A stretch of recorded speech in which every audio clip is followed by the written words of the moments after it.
வாராகி, என் அன்பு குழந்தையே, யாருக்காக இவ்வளவு கஷ்டப்படுகிறாயோ? கடைசியில் அவர்கள் ஒரு வார்த்தை கேட்பார்கள் பார். எனக்காக நீ என்ன செய்தாய்? வாழ்க்கையில் எனக்காகத்தான் இவ்வளவு கஷ்டப்பட்டேன் என்று சொல்கிறாய். ஆனால் எனக்கு நீ எதுவுமே செய்தது போல் எனக்கு தெரியவில்லையே. என்னை இப்படி ஏமாற்றி விட்டாய் என்று உன் மீது பழியை போட்டு அவர்கள் நல்லவர்கள் போல் காட்டிக்கொள்வார்கள் பார். அப்பொழுதுதான் யார் எப்படி என்ற ஒரு தெளிவே உனக்கு கிடைக்கிறது. இது உன் வாழ்க்கையில் நடந்து இருக்கிறதல்லவா? நான் சொன்ன அனைத்துமே உன் வாழ்க்கையில் அப்படியே நடந்து இருக்கிறதல்லவா? தங்கமே, யாருக்காக நீ உழைக்கிறாயோ அவர்கள் உனக்கு பட்டமோ மரியாதையோ தரப்போவது கிடையாது. நீ உழைக்கிறாய், நீ கஷ்டத்தை அனுபவிக்கிறாய், சந்தோஷத்தை மட்டும் எடுத்துக்கொண்டு திரும்பவும் யாருக்காக இவ்வளவும் செய்தாயோ அவர்கள் அப்படியே கஷ்டத்தை உன்னிடம்தான் கொடுப்பார்களே தவிர அவர்களிடம் இருக்கும் சந்தோஷத்தை உனக்கு கொடுக்கவே மாட்டார்கள். ஏனென்றால் அவர்கள் உன்னை போல் அல்ல.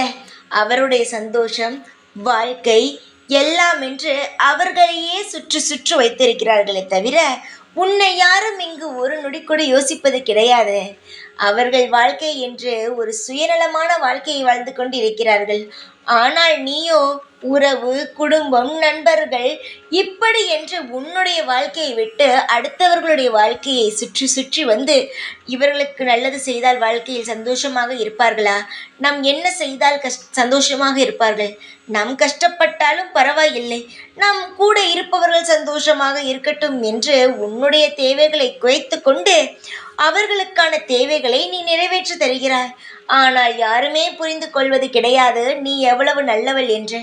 உன்னை எதிரியாகத்தான் பார்க்கிறார்கள், உன்னை ஒரு துரோகியாகத்தான் பார்க்கிறார்கள். நீ செய்வது யாருக்குமே தெரியவில்லை. நீ ஒன்றை புரிந்து கொள். எப்பொழுது உன்னுடைய வாழ்க்கையை நீ வாழ்கிறாயோ அப்பொழுதுதான் உனக்கு சந்தோஷம் கிடைக்குமே தவிர மற்றவர்களை நீ சந்தோஷப்படுத்தணும் என்று நினைத்தால் அது இப்பொழுது நடக்காது. நீ எவ்வளவுதான் செய்தாலும் அவர்கள் சந்தோஷப்படவே மாட்டார்கள். இதுதானே செய்தால் இன்னும் எவ்வளவோ இருக்கிறது, எனக்கு இதெல்லாம் பத்தாது. இந்த உலகத்தையே அவர்களுக்கு நீ வாங்கி கொடுத்தால் கூட அவர்களுக்கு சந்தோஷமே வராது. அதற்கு மேலே தான் ஆசைப்படுவார்களே தவிர இதுதானே என்ற ஒரு வார்த்தையால் உன் மனதை காயப்படுத்தி விடுவார்கள். அடுத்தவர்கள் மனதை சந்தோஷப்படுத்துவதையெல்லாம் நிறுத்திவிட்டு உன் மனதை நீ சந்தோஷப்படுத்தினால் உன்னுடைய வாழ்க்கையோ அமோகமாக இருக்கும். எல்லாருக்காகவும் உழைத்தது, பாடுபட்டது எல்லாம் போதும். இனி நீ அமைதியாக இருந்தால் போதும். உன்னுடைய வாழ்க்கை சந்தோஷமாக இருக்கும். உனக்காக வாழ்ந்து பார், உனக்கு எவ்வளவு நிம்மதி கிடைக்கிறது என்று பார். சந்தோஷமாக இரு. எப்பொழுதும் உன் கூடவே தான் இருப்பேன் இந்த வாராகி நான். ஜெய் வாராகி.